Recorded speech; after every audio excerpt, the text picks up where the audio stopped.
मेरे सामने है ही क्या? बोलो क्या चाहती हो, कैसे मारूं उसको?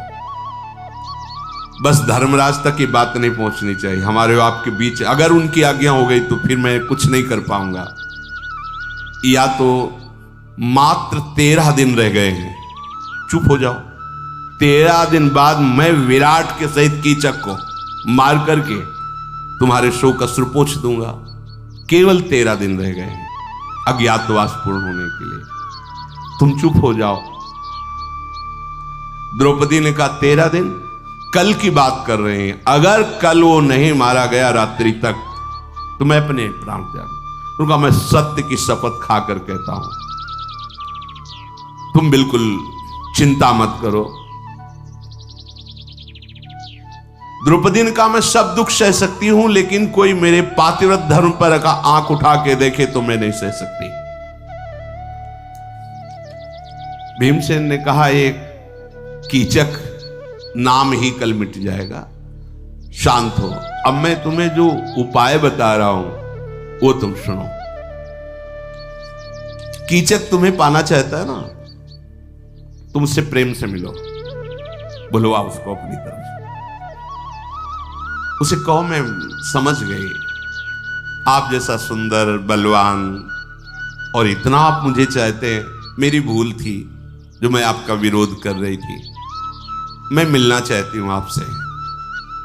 कल दिन में बुला उसको, रात्रि के लिए बोलो।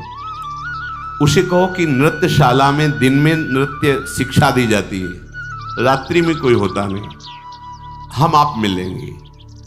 मैं अभी तक आपसे ना इसलिए कर रही थी कि मेरे गंधर्व पति जान न जाए, फिर हमने विचार किया को आपको संतुष्ट करने का अवसर एकांत में कौन जानेगा, इसलिए आपको उचित लगे तो नृत्यशाला में रात्रि में हम दोनों मिलते हैं, ऐसा आप कहो।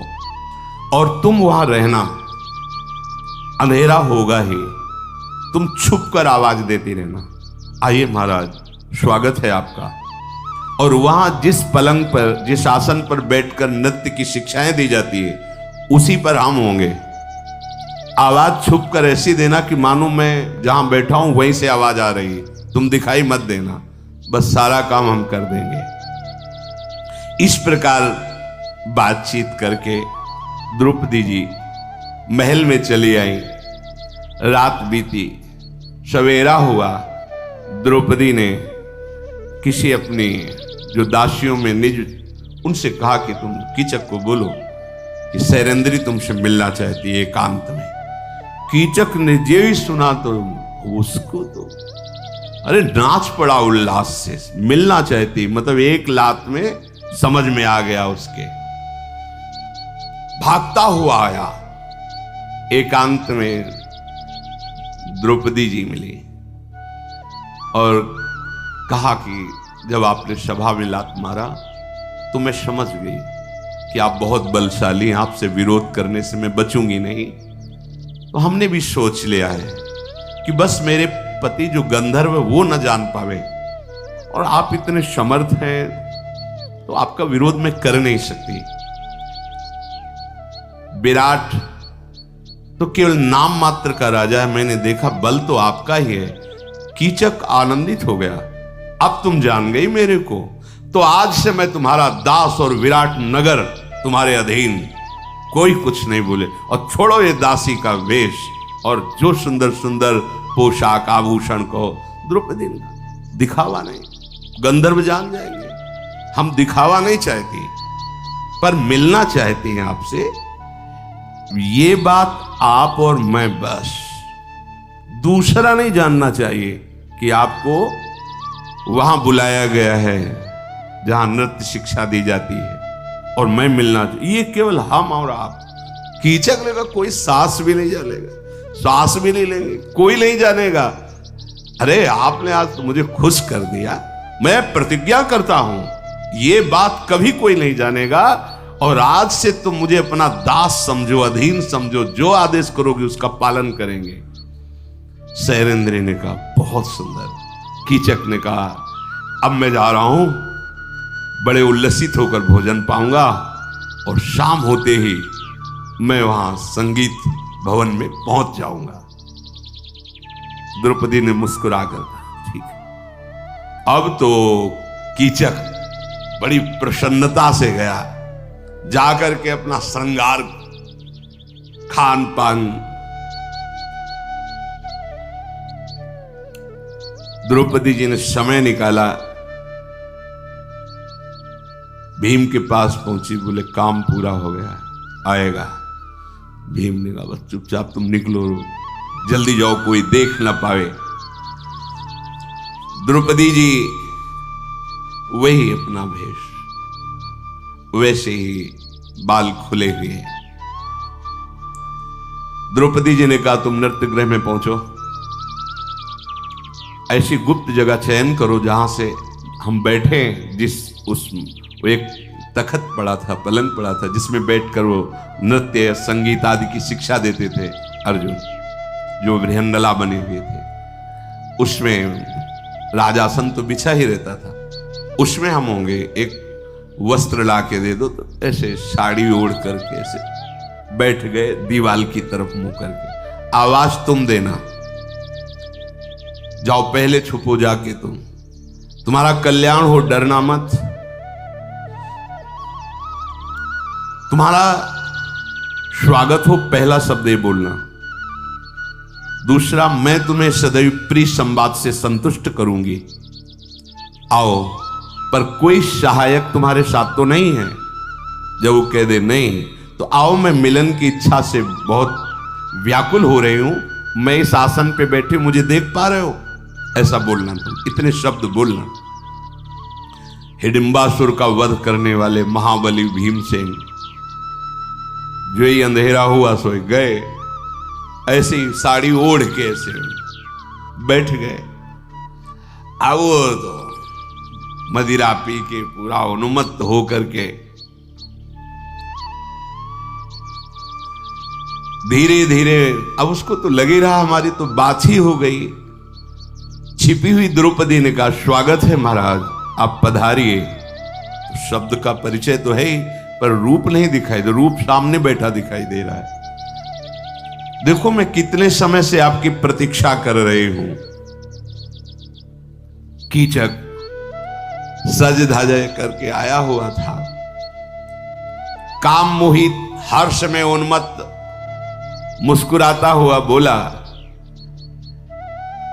कि तुमने आज मुझे प्रसन्न कर दिया, अब तुम विश्व का जो धन चाहोगी, आभूषण चाहोगी, संपत्ति चाहोगी, देंगे। मेरे घर की सब स्त्रियां तुम्हारी दासी रहेंगी।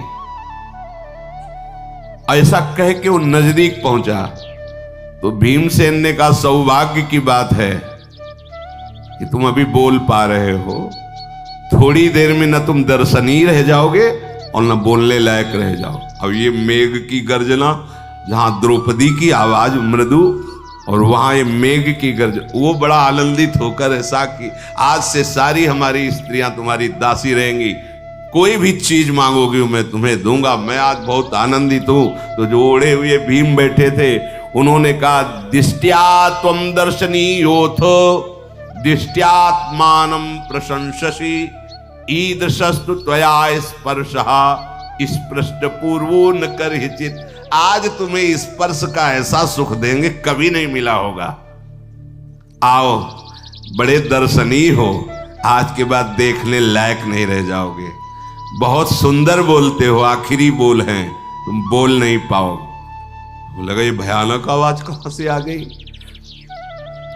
स्पर्श सुख को तुम बहुत अच्छे से ज्ञाता लगते हो, जरा तुम मेरे प्रहार के स्पर्श करके बताओ कैसा लगा। हो उसने सोचा ये क्या षड्यंत्र है, फेंका वस्त्र देखा तो महाबली भीमसेन। कीचक सारे होश, वो जो कामना में मस्त था, ऐसा वैसा चिंतन कर रहा, वो उसके एकदम सारा नशा उतर गया जो पी के आया था। महाबली भीमसेन, वायुपुत्र हनुमान जी के भ्राता। कीचक ने देखा मेरे साथ तो छल किया गया, ये तो भयंकर पराक्रमी, कहीं इसका पति गंधर्व तो ही नहीं है, क्योंकि वो रजवज लगा के आए थे, कई तरह की लाल मिट्टी, पीली मिट्टी, ऐसे सब करके, जिससे पहचान ना हो। भयंकर एक बार तो घबरा गया देखकर भीम के रूप को और आवाज, विशालकाय सिंह के समान गर्जना। भीमसेन ने दोनों हाथ पकड़कर पहले उसे मुंह भरा पटका, ऐसे दोनों हाथ पकड़ के खींच के। अब द्रौपदी सामने खड़ी हो गई निकल के आके, कहा डरना मत, तुम देखो और बताओ कि अभी इसको कितना बीभत्स करना है, कितना भयानक तरह से इसको मारना है, जब संतुष्ट हो जाना तब बताना। पराक्रमी भीमसेन ने उसके पुष्पों से सजे हुए हार वगैरह सब खींच के तोड़े और बाल पकड़ा उसका और घसीट करके अपने पैर के टिहने से गांठ से रख करके पीड़ा प्रहार करना। एक बार उसने भीम को उछाल कर दूर फेंका, क्योंकि वो भी महाबली है, 10,000 हाथियों का बल रखता है। फिर प्रचंड आंधी जैसे वृक्षों को झकझोरती ऐसे भीम पर टूट पड़ा, पर भीमसेन ने दोनों हाथ बांध करके बलपूर्वक जो ही प्रहार किया तो उसको चक्कर आ गया, गिर पड़ा। भीमसेन ने दोनों बाहों से पकड़कर खींचकर अपनी छाती से लगाया, कहा आलिंगन कैसा लगता है? अब आलिंगन कैसा लगा, क्योंकि जैसे फांसी ऐसे उसके कस को, अब वो आवाज नहीं निकल रही, फटी सी आवाज, जैसे फटा नगाड़ा बोले ऐसे उसकी आवाज आ रही है। भीमसेन और खींचकर उसको कस के बांध रहे हैं। फिर दोनों हथेलियों से ऐसे उसकी छाती पर प्रहार किया, छाचित गिर पड़ा। भीम कूद करके उसकी छाती पे बैठ गए और बोले, कहो अब हमारा समागम कैसा लग रहा है तुमको?